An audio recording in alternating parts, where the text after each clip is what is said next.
At this time, let's begin today's event, Keeping Your Employees Engaged Through Times of Change. I would like to introduce your moderator for today. At this time, let's begin today's event, Keeping Your Employees Engaged Through Times of Change.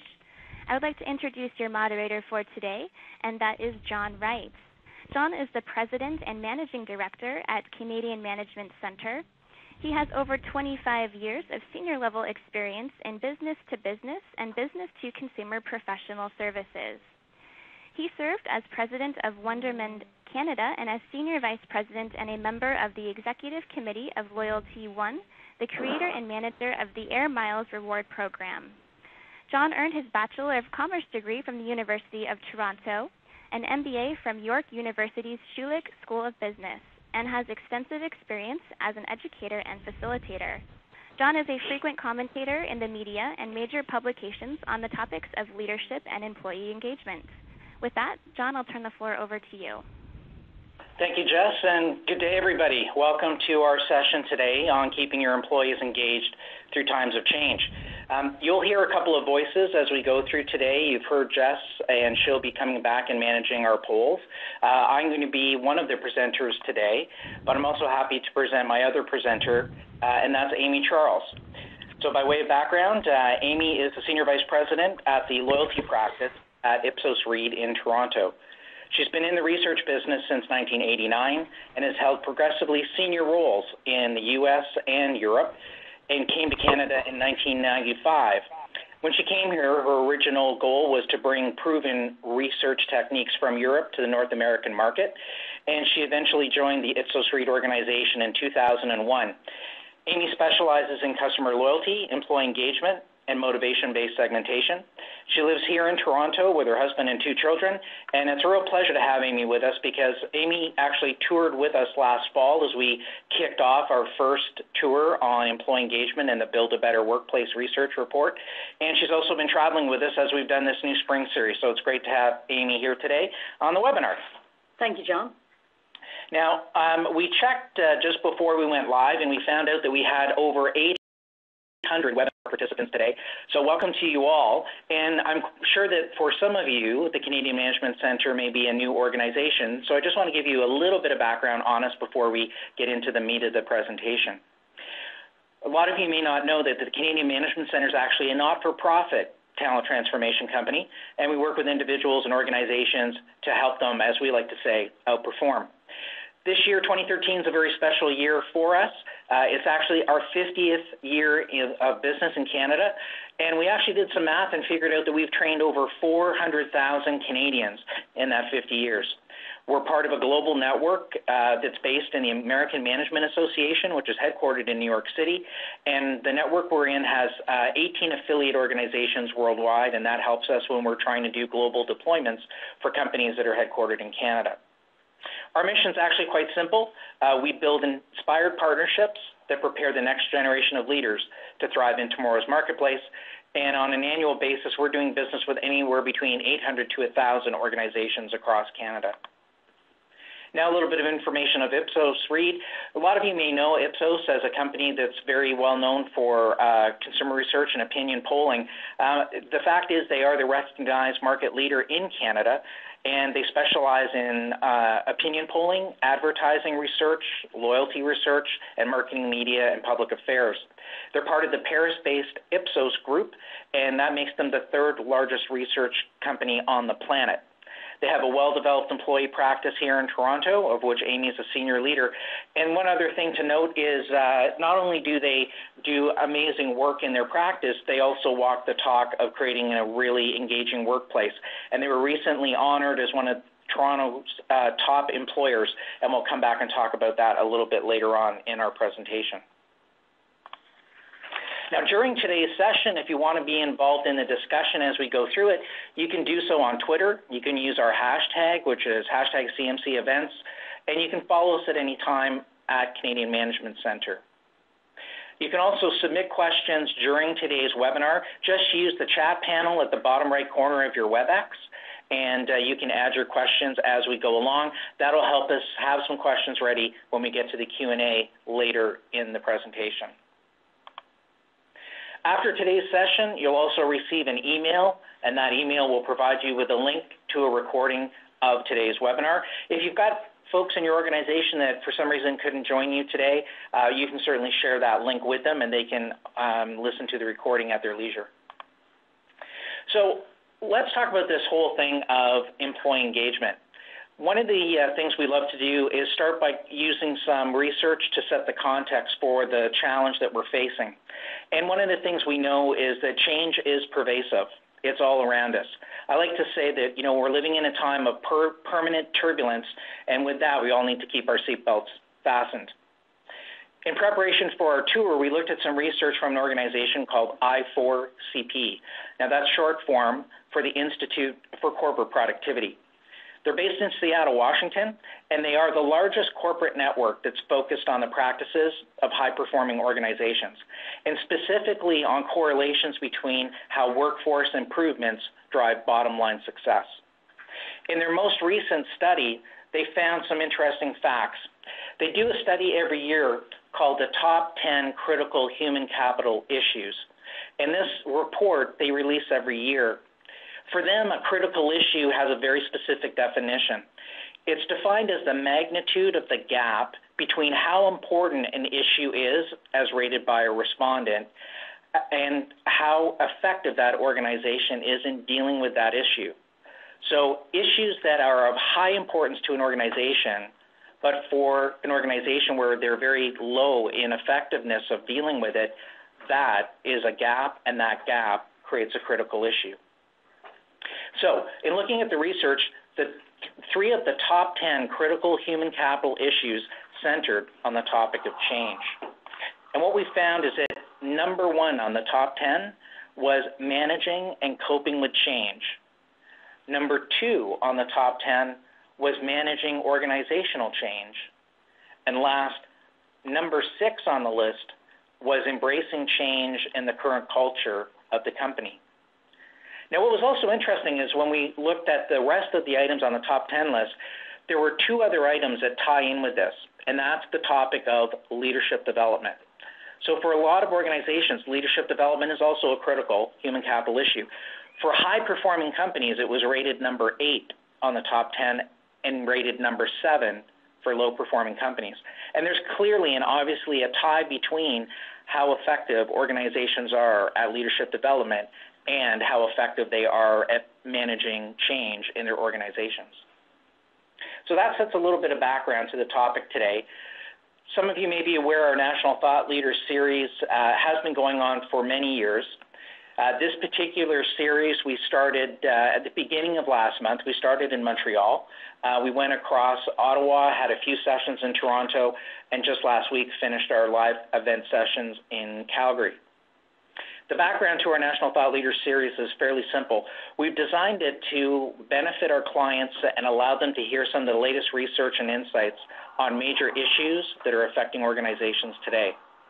Over the last 18 months, our series has focused on the topic of employee engagement, and quite frankly, we've done that because it continues to be one of the biggest issues facing organizations right across Canada. Now, we know it's of high interest because we've also gotten a lot of interest from the press as we've gone across Canada. And here are just a couple of examples of some of the headlines and some of the coverage we've had as we've toured both last fall and this spring on the topic of employee engagement with the Canadian workforce.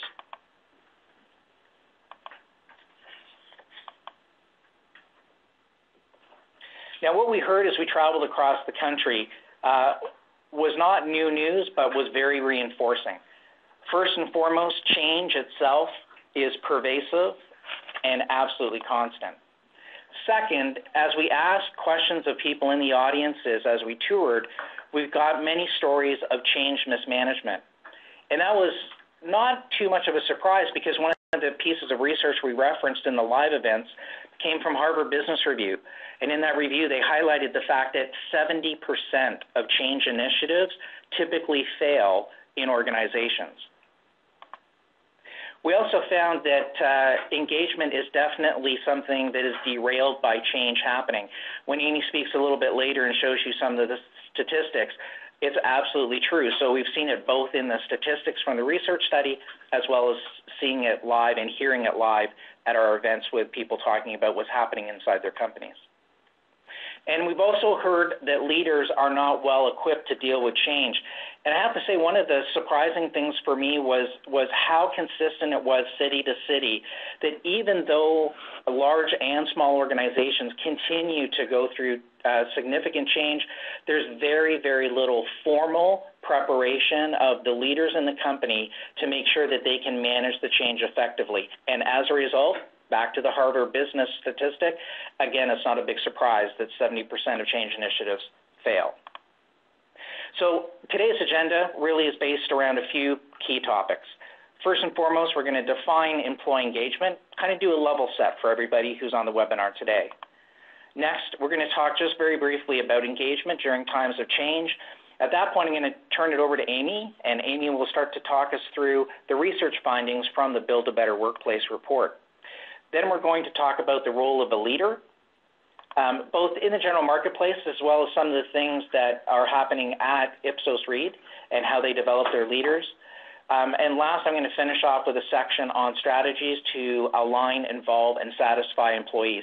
And this will be just a quick section that will give you some actionable takeaways that you can use in your organization today to manage better through a change period or a change initiative. And just a reminder, as you go through things today, again, for the Q&A at the end, you can submit questions into the chat panel on the lower right-hand corner of your screen, and that will allow us to have some questions ready when we get to that section later in the agenda. So employee engagement.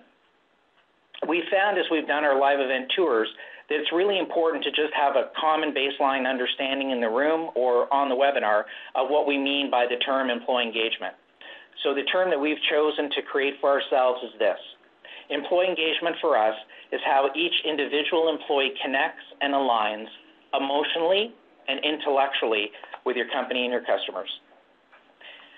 Certainly, if you look at employee satisfaction rates, it tells a story. It tells a story of whether people are happy, but you have to drill down further. Employee satisfaction on its own is not enough. You have to make the incremental step to measure employee engagement. When employees are truly engaged, they volunteer their hearts and their minds to the organization and to their job and their role in the organization. And we certainly see they're the kind of people that are self-inspired, and by that, they also inspire those around them. They want to participate, they want to contribute, and they want to make a difference in the success of the organization. So that's what we mean when we're talking about engaged employees. Now, when it comes to facilitating an effective engagement during times of change, it can be really difficult. So we want to start with our first poll question and ask you a question. So Jess, if you can open up the poll for us, and there's two questions for you today. You can take a few moments and answer the first question, which is what types of change have you been experiencing inside your organization? And just a reminder here that you can click as many as actually apply to your organization. And then second, a much shorter question, how effective would you say your organization is at implementing change? So while you're clicking and the results are starting to tabulate, I'm going to ask Amy Charles a question. Amy, you're a typical organization at Ipsos Reid. We know everybody is going through change. What kind of changes are you going through at Ipsos Reid in Toronto or even worldwide? Certainly, I think, as you said earlier, change is a constant, and we're no different from that. A year ago, we did a very large merger acquisition, which certainly impacted culture and getting everybody realigned to that. But we're also changing systems as well. I mean, technology is probably one of the biggest things that pushes change into organizations. And we're always updating systems, and right now we're doing one of those as well. And communication is one of the most important parts of helping everyone cope with change. And we're just going to leave the poll open for maybe another 10 seconds, and then Jess, you can close it off.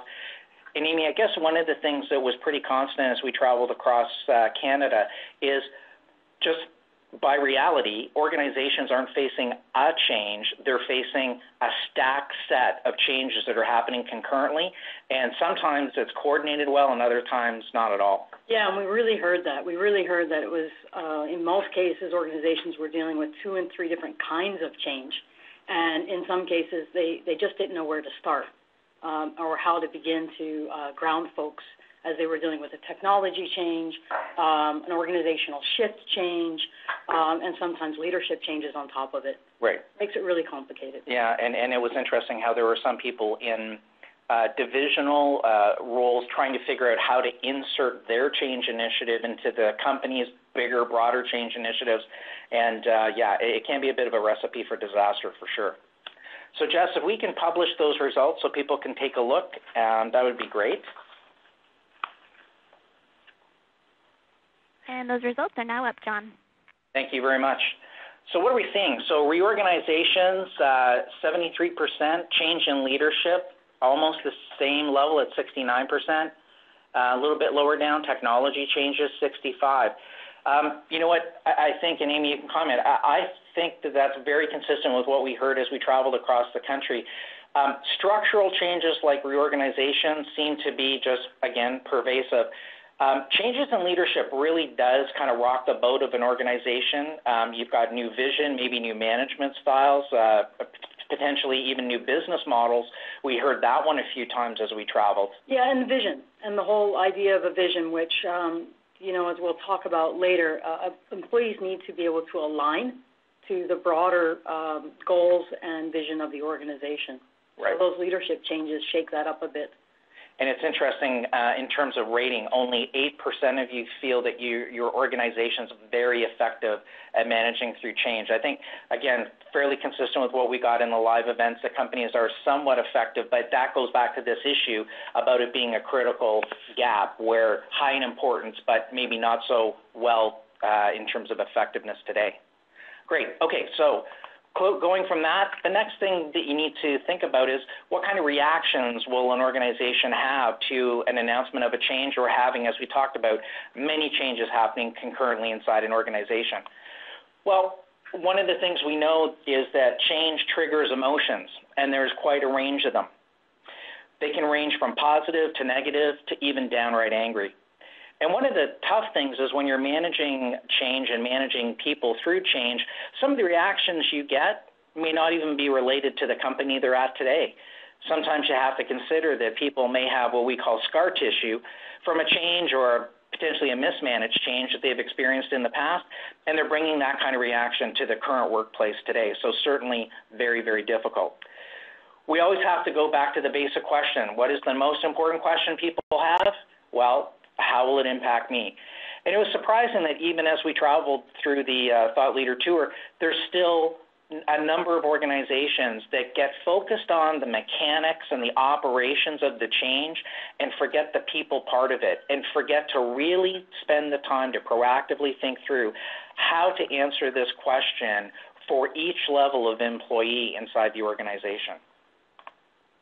So one of the things that we also looked at was some other research, and this came from a book. The book's called Resistance, Moving Beyond the Barriers to Change.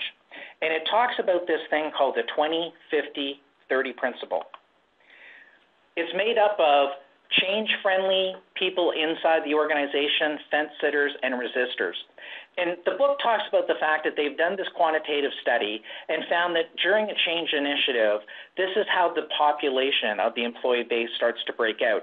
And I have to say that, again, during the live events, we found a lot of head nodding and chuckling in the room as we talked through these different groups. So a little bit more description on each of these. So the change friendlies, 20% of the workforce, these are the drivers of change. These are the people that we want to engage as change agents.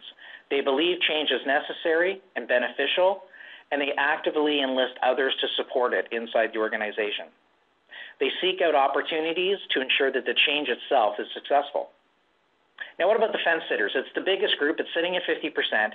These people are basically neutral at the outset anyways.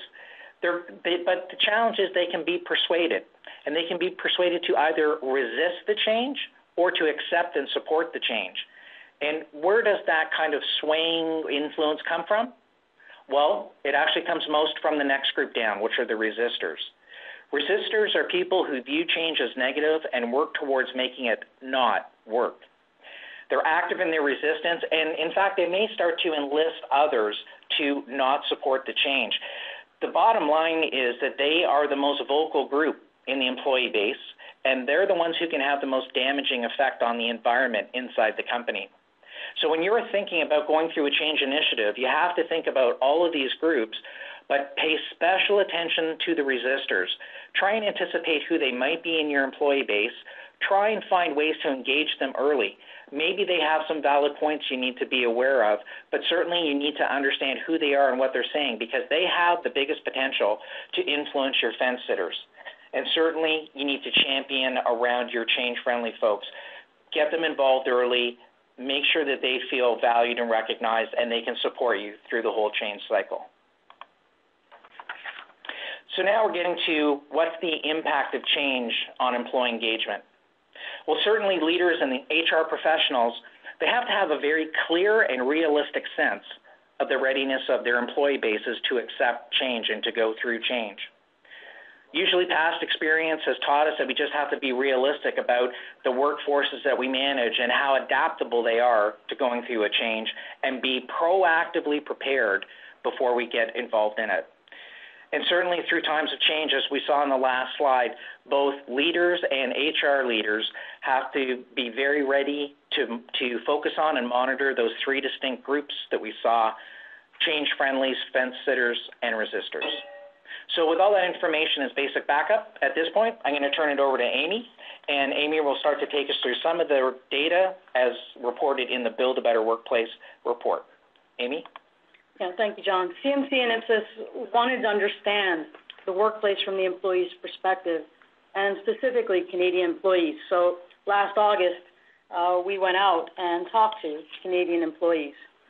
So what is the impact of change on employee engagement? Well, as it turns out, how you communicate that change has a lot of influence on how employees feel about their job. 68% of Canadian employees report that they are satisfied with their jobs, and this jumps to 88% when change in the workplace is communicated well.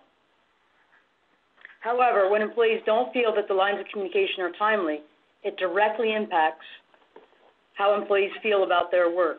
And as we see here, job satisfaction plummets to 45%.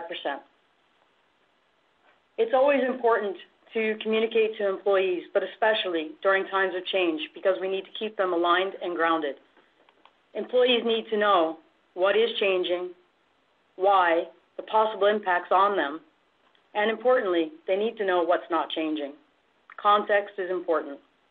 And the leadership needs to be reminded that by the time they begin to roll out change impacts, they've often had time to internalize that change, and they need to provide employees with enough information to keep them anchored and motivated. In August last year, CMC and Ipsos surveyed full-time Canadian employees across Canada and asked them about their views of the workplace and what mattered to them. 1,200 full-time Canadian employees responded. We also heard from over 450 HR professionals. 25 different sectors are represented, and over 500 organizations. Those that responded represented mid-sized to large-sized organizations, and as you can see here, they came from companies all across Canada. The CMC Ipsos research looked at a variety of elements that impact an employee at work, and we were able to model these relationships to understand the components of engagement. Engagement, as you'll recall, John described earlier, where employees are both mentally and emotionally connected and aligned with the organization. The data revealed 4 central components to engagement. We can also describe them as outcome measures. That is, when an employee is engaged, they are loyal, but that loyalty goes beyond to include satisfaction, involvement, and alignment. Organizations need to ask if their employees feel satisfied with their role and the work environment. Do they feel good when they wake up in the morning, or are they filled with stress? Do employees feel enabled to make a contribution? Is anyone listening about how they can work smarter? Employees want to feel valued, and that sense of involvement is part of what engages them day to day. And lastly, and perhaps most importantly, we found the critical link of alignment. Do employees understand how their work connects to customers? Are they given feedback about their performance? Do they know how the company is doing overall? Do they know if customers are satisfied? Alignment is critical to ensure efforts being directed effectively in a way that will have the greatest impact on strategic priorities. Because this data is a data-driven model, we can go beyond the components of engagement to understand the critical factors that shape the employee's perspective about each of these factors. When we look at my leader, which represents the person the employee reports to, these individuals spend the most time with employees relative to senior leaders, and they are typically charged with providing direction, performance feedback, and managing the team work environment. The next impact is senior leadership. Those in the higher level positions, including senior managers, directors, and C-level executives, they set the strategic direction of the organization and the vision that we talked about earlier. And lastly, communications. Communication relates to the messages coming from the organization to the employee. Key elements include the mode of communication, the messenger, the relevancy, and the quality of the information. If messages are too high level, employees are left to interpret how the news impacts their specific tasks. If the messenger is always at arm's length to the employee, there may be a disconnect about the impact in the eyes of the employee, or small changes may be perceived as bigger in the eyes of the employee, and the organization can lose sight of managing the rumor mill. And this is where the direct manager needs to step in and be close at hand. Our research found that 27% of Canadian employees are highly engaged, and that 1 in 5 actually aren't engaged at all. What's the cost of disengagement? Well, the Saratoga Institute calculates the cost of turnover as 1 time the average employee salary in your organization, multiplied by the voluntary rate of turnover. No matter how you do that math, it's costly, and we haven't even factored in the impact on productivity for the staff that have assumed the workload until the new hire is made, or the learning curve as you bring someone on board. You can't have engagement without a measure of loyalty, but you likely do have loyal employees who aren't engaged. We've seen the cost of those employees that leave, but perhaps more costly are the disengaged employees who stay. Why? Because the impact they have on your colleagues and on your customers. Failing to inspire employees costs you sales, and if you're in the public sector, it impacts the confidence and trust of the public. It may be harder to calculate, but disengaged employees are less likely to meaningfully connect with your customers.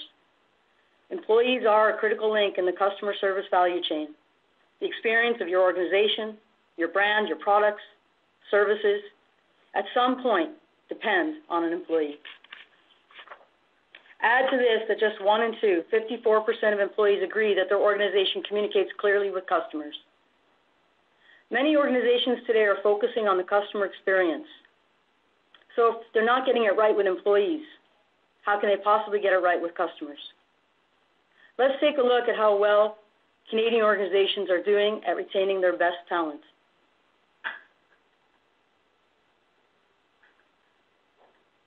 Well, employees actually don't give their organizations top marks, with just 37% saying that their organization is doing a good job at retaining the best.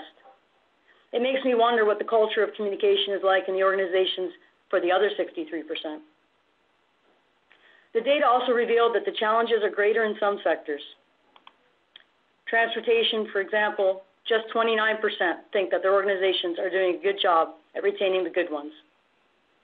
Education fares much better, with 45% agreeing that the best talent is retained. Let's look at how well employees think their organizations are doing when it comes to communicating change in the workplace.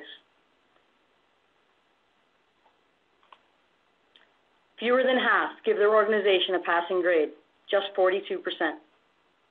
And if you work in the government sector, well, that's just 1 in 3. Financial services, on the other hand, is leading with almost 1 in 2 saying that their organizations do a good job communicating. The impact of clear communication goes beyond the employee, as it also touches on corporate recognition. Among those who feel that their organization communicates well, 86% would recommend their employer. But those who don't feel that their organizations manage communications well, fewer than 1 in 3, just 26%, would recommend their employer to family and friends as a place to work. Why does engagement matter? It's simple. Engaged employees are 2.5 times more likely to be satisfied with their job, and they are 2.5 times more likely to be motivated to excel.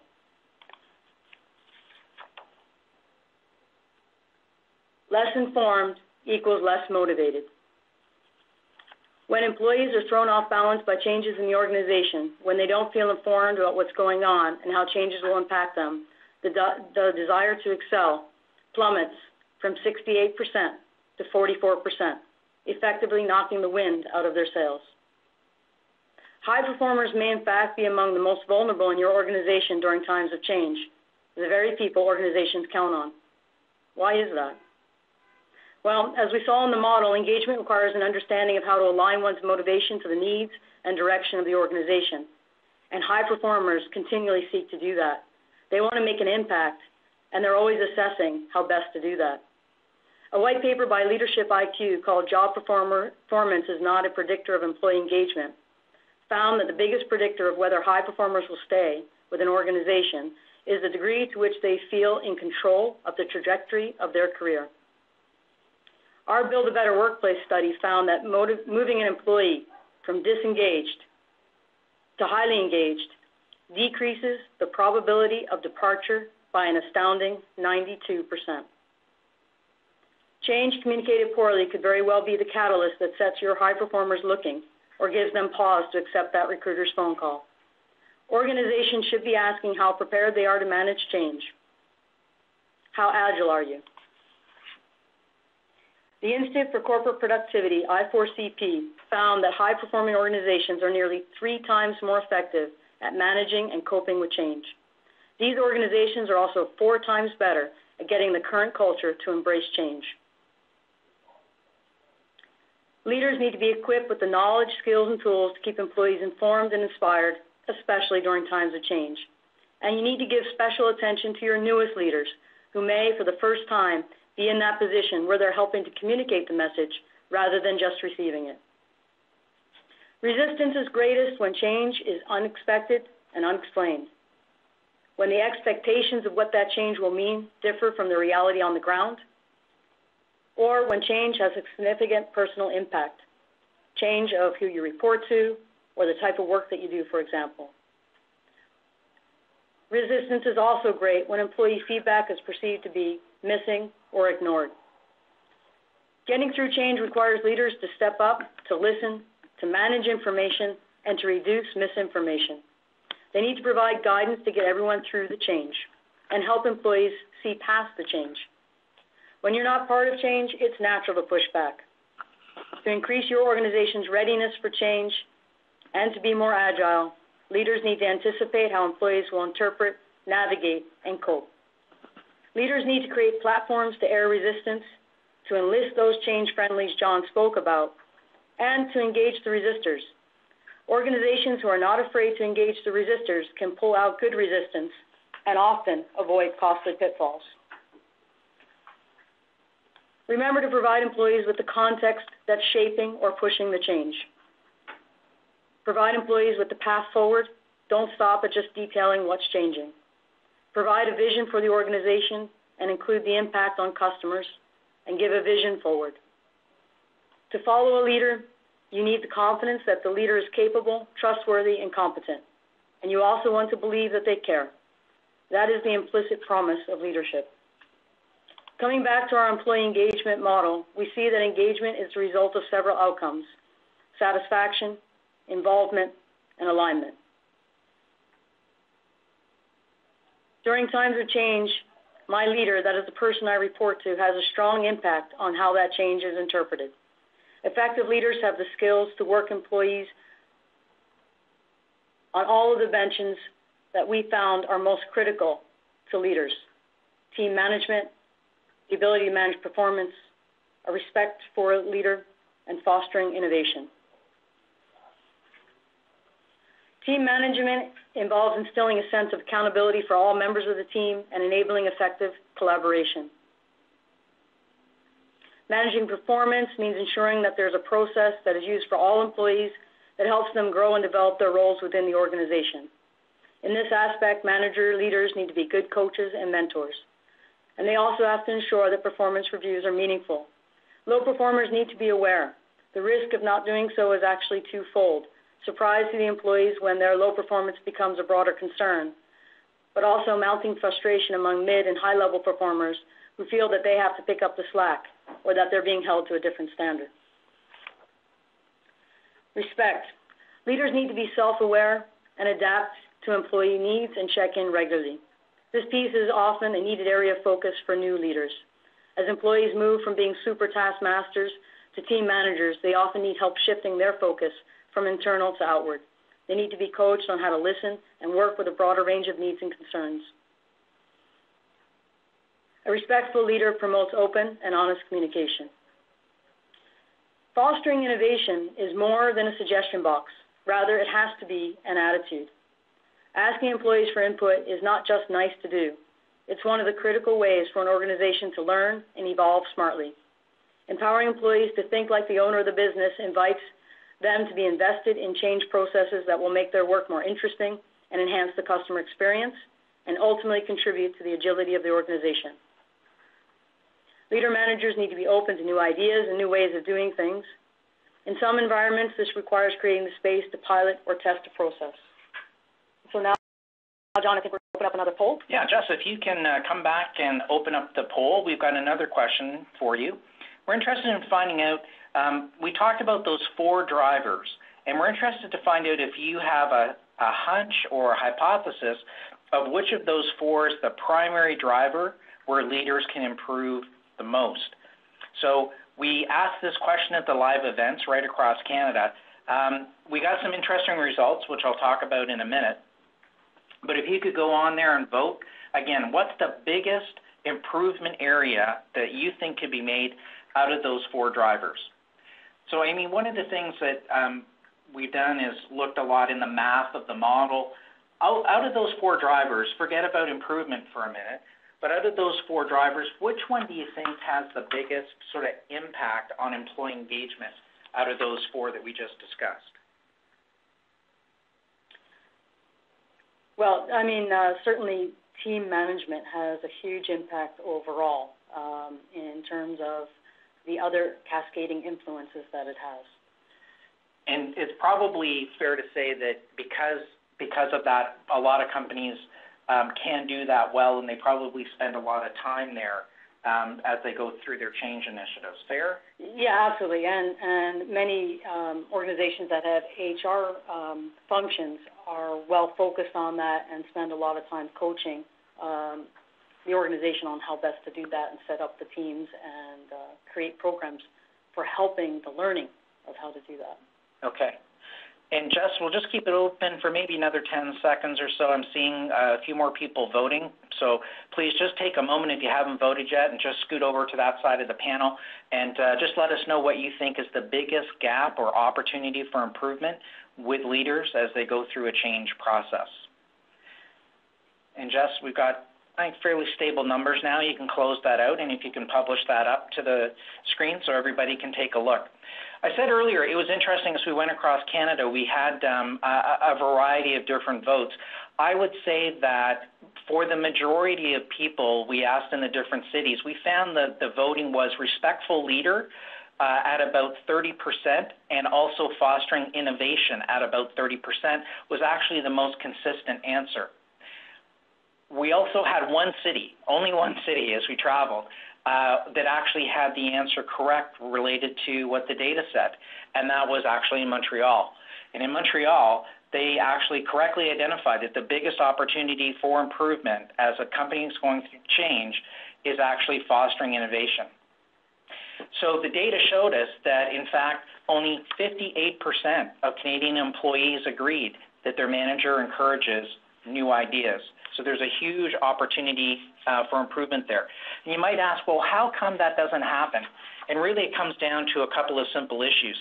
Number one is when going through a change process, a lot of the time the organization's focused on the change itself and really are micro-focused on making sure that's successful. It's understandable, but as you're going through the change process, that actually might be the very best time to ask your employees and get them involved, what else could we be doing as we go through this? In fact, employees want to be involved and they want to contribute ideas. So if you're managing a change initiative or you're coaching people on how to manage a change initiative, it's something that you should definitely be thinking through as you go through your change initiative. So now let's move forward to, are your leaders prepared? We certainly can all agree that there's a changing workforce out there. We've got changing demographics. We've got a changing multicultural workforce in Canada, a lot of change. Second, evolving expectations of leaders. There's some dynamics that are happening out there. A lot of organizations have downsized over the last 5 years, putting more pressure, especially on new leaders, and maybe not training them as well as they should so that they're set up for success. In addition, we've got concerns around attracting, retaining, and engaging employees. And certainly, I would say, certainly in the last 18 months as we've been doing our live tours, the topic of the talent war has really popped up again. And that seems to be, especially in a couple of critical industries, very, very much a raging topic of attracting and retaining employees. And the last is this basic issue of the quest for innovation. Most organizations have gone through the cost reduction phase. Now they're expecting to innovate, and certainly the shareholders of organizations are looking for better returns, and they're looking for the companies to start to innovate. So lots and lots of pressures that are going on there. So a natural question is, how are you preparing your leaders? So I'm going to ask Amy to comment on that. And as I said earlier, Ipsos Reid was given a high honor just before Christmas. They were awarded one of Greater Toronto's top employers. So Amy, what kinds of things does Ipsos do in terms of creating a great environment in which to work, but also developing leaders, both globally, as you guys are a massive global company, and also just in Canada? You've got offices right across the country. Yeah, it's true. We have offices in 84 countries, in fact, and over 16,000 full-time employees. So, in a certain sense, we're big. Yeah. I think there's a few things that Ipsos is doing well right now. One of those is that change is seated inside of innovation. They're not seen as separate. So oftentimes the context for change is sat right inside of our innovation strategies. I think the other thing is that we communicate small. And what I mean by that is that the organization manages to maintain very strong local offices that are plugged into the local Ipsos community through our specializations. When there are big messages, there's an effort to do them on a local and then build them up, and then certainly we have town halls and bigger forums as well, but that emphasis on small communication. And then we also use technology through central e-learning systems, through our intranet, through knowledge bases, and we also really have a strong best practice around actually connecting employees to each other. I really do talk to my colleagues around the world on a very regular basis. Yeah, it makes a difference. It does. We know each other. So at this point, we've actually covered a lot of ground in the last 45 minutes. We started out with defining engagement, talked a little bit about engagement through times of change, showed you some of the key findings from the Build a Better Workplace research report, talked just briefly about the role of a leader and preparedness for that. Now we're in the home stretch. We're on the last topic area, which is strategies to align, involve, and satisfy employees. And again, I just want to remind you that following this is our Q&A, and you can submit questions to us through the chat panel. So, based on what we've discussed so far, there's a couple things we know for sure. One thing is, we know that employees want to understand how change will impact them, and you have to be prepared for that. Second, they need to be aligned to the rationale for the change if you have any hope of getting their support and enthusiastic involvement.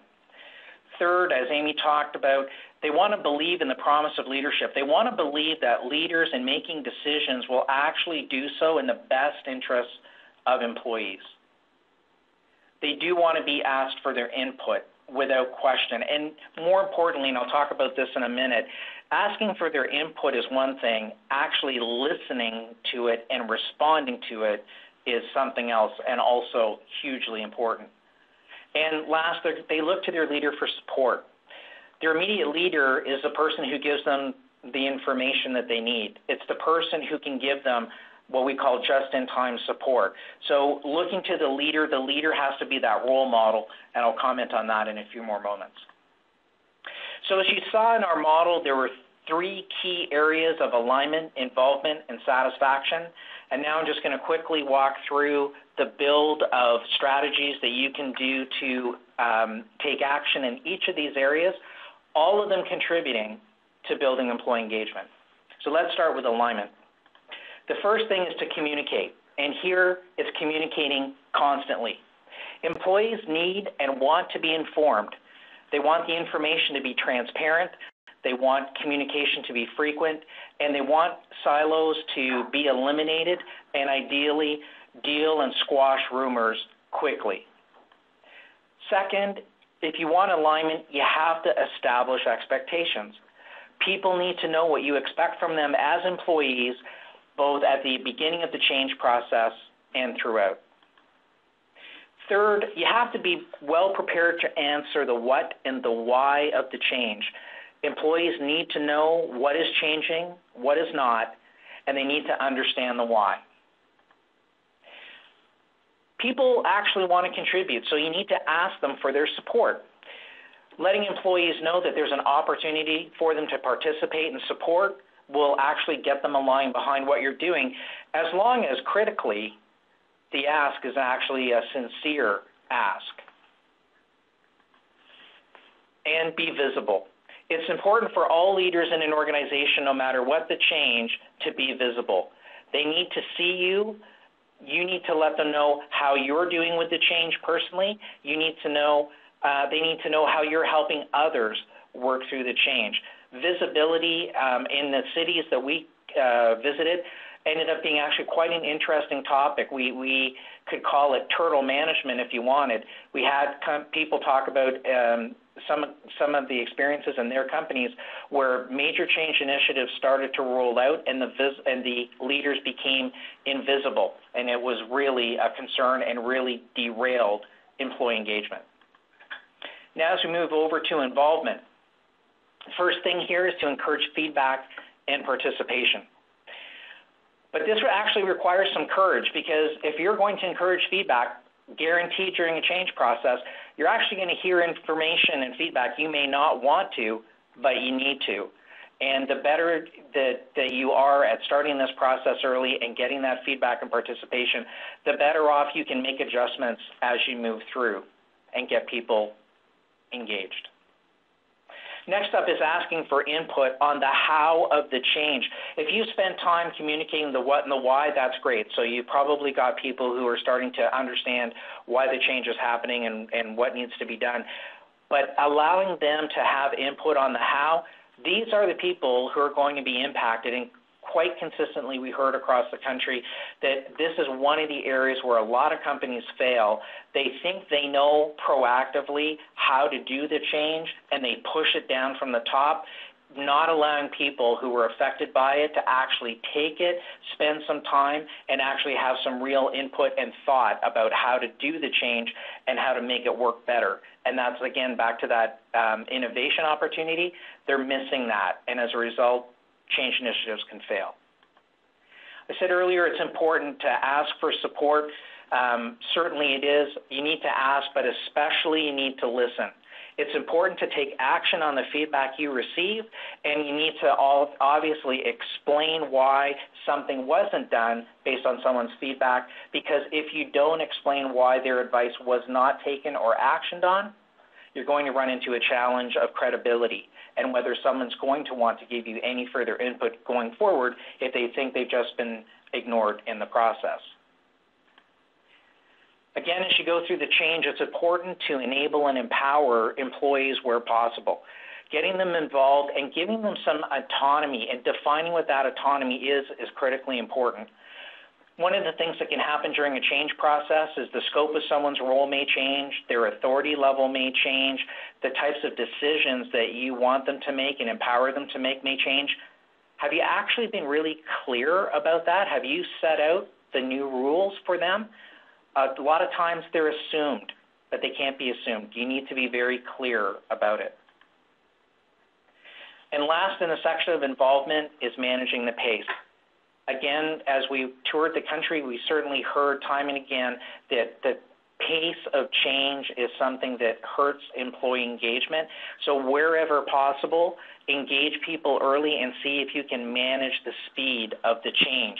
This can really help with your workforce, their engagement levels, and really managing those groups that we talked about earlier, the fence sitters and the resistors. If you can manage the pace that they can work to, you're probably going to have more people convert from being a fence sitter and getting support than having them go the other way with the resistors. And now let's finish off with satisfaction. What can you do here? Well, the first thing is not a big surprise based on the research and certainly past experience. You have to be prepared for some resistance. Not all employees will resist, but you have to proactively prepare for what concerns employees may have and be ready to deal with those and communicate with those proactively. Second, adapt to employee needs.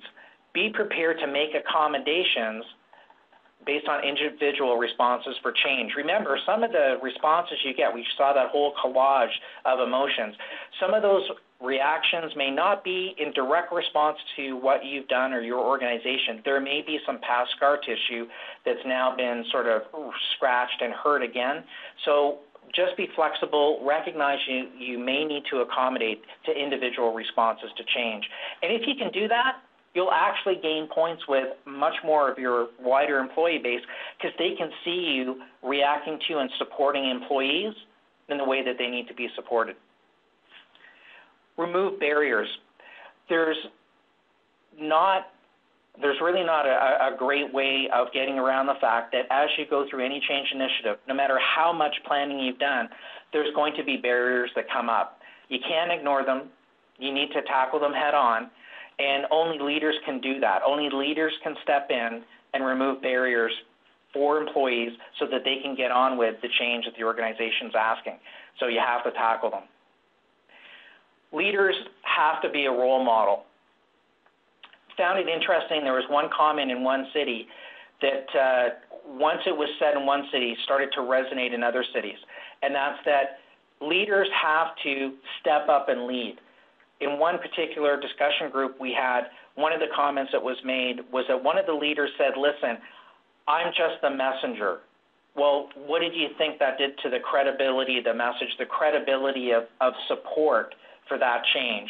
Well, the answer is it totally destroyed it. So in one comment, a leader making the wrong comment can destroy any energy, any support behind a change initiative. So leaders have to be told they have to be role models. And sometimes they may not like the change that's happening around them, but they have to be aligned to it because that's their job, that's their role of being a leader inside the organization. And the last point is staying accessible. There's no question that change creates volatility. So one of the things that leaders have to do is remain accessible. And that can be through technology links, that can be by managing, by walking around. But the bottom line is they have to be accessible so that they can deliver the just-in-time support that employees need, when they need it, and how they need it. So staying accessible is critical. So those are just some of the things that you can do in terms of action steps that aligns with our model and aligns with the key components of our model of alignment, involvement, and satisfaction. Now, just to close off, Amy and I have spoken a few times today about the Build a Better Workplace report. I just want to answer questions proactively about the report. As Amy said, it was done last summer. And what it does, it's a 300-page compendium of research findings, and really a complete kit of how to build employee engagement inside your organization. It answers the questions of what's important about employee engagement. Why do you need to focus on and improve employee engagement? It gives you answers on where to focus your precious resources so that you can act with certainty on taking actions that they're mathematically proven through the research, they will impact employee engagement levels. And there's also write-ups in each section on the specific action steps that you can take to build engagement inside your company. The report itself is organized into 7 sections that you can see on your screen. There's complete data tables, over 100 pages of complete data tables, a predictive simulator tool as well. That simulator tool is actually a global first within the Ipsos network, and what it does is it takes the mathematically derived relationships between the elements of the model and can tell you before you do anything inside your organization what a certain step or action item will, when you take it, what the impact will be on those roll-through measures of employee engagement and ultimately on employee loyalty. In terms of pricing, the full report package is $7,500. That includes the 300-page report. It includes the interactive simulator tool and also includes a digital copy of the report. We had some requests as we went through our fall series if there was a cost-reduced option, because we completely understand that some organizations have some challenges with budgets. So we're also making available just the report itself, so the core report for $5,500. That does not include the interactive simulator tool, and it doesn't include the detailed data tables. The detailed data tables. So with that, we're going to open it up to a Q&A. We've got some comments that have come through on the Q&A. But again, if you'd like to ask any questions of Amy, Charles, or myself, you can go to the chat feature down at the lower right-hand screen and add questions. So I'm going to start with a comment because I thought this was an interesting comment, and we didn't hear this as we toured the country. On the chart that talked about the different groups of resistors and fence sitters, and you've got your friendlies, your change friendlies, one comment that came through was, in our organization, we refer to resistors as keepers of tradition. This label helps set aside some defensiveness to see that they do have value and that they can add value at the table. And I thought that's a great way of taking something which might be a little negative and putting a label on it that really kind of honors who those people are. Those resistors, as I said, they're going to be the most vocal, so maybe this is a way to sort of tone down a little bit of the volatility in that group and maybe a little bit of their vocalness. So, question that came through is, and I'll ask Amy this one, do you think engagement surveys are effective to find out the what and the how of improving employee engagement? It can be. It really depends how that survey is set up, but certainly it is very possible to get that information from your employee survey, to do more than just take the temperature, and I think it's actually critical that organizations work with their employee engagement programs to do more than just take the temperature, get beyond satisfaction. And in terms to build a better, in order to build your own better workplace, you have to look at the priorities for improvement and where you can do that. And the toolkit that we've worked together to do, I think gives organizations a place to start on that, and you can use that to take a look at your own surveys and see where you might want to add something or do some additional analysis. But it's very possible. Yeah. And one of the things that we found is interesting in the discussions, both in the fall series as well as the current spring series, is organizations that are doing regular surveys, and let's say they're doing them on a 24-month rotation cycle, many times in cities across Canada, we were approached and said, we've hit an interesting situation where our engagement levels have either plateaued, so based on the last survey, we're not moving anything up, or we're starting to see it roll back, and we're not quite sure why.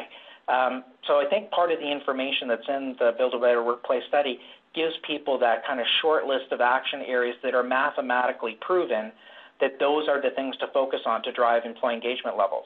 Yeah, and we certainly have clients who have demonstrated that they can change and affect employee engagement over time. Great.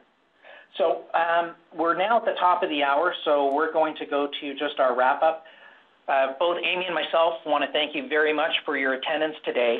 Before you leave the actual WebEx platform, we'd really, really appreciate if you could just take a few moments and give us some feedback on the webinar today. We also are very interested in your ideas for future events.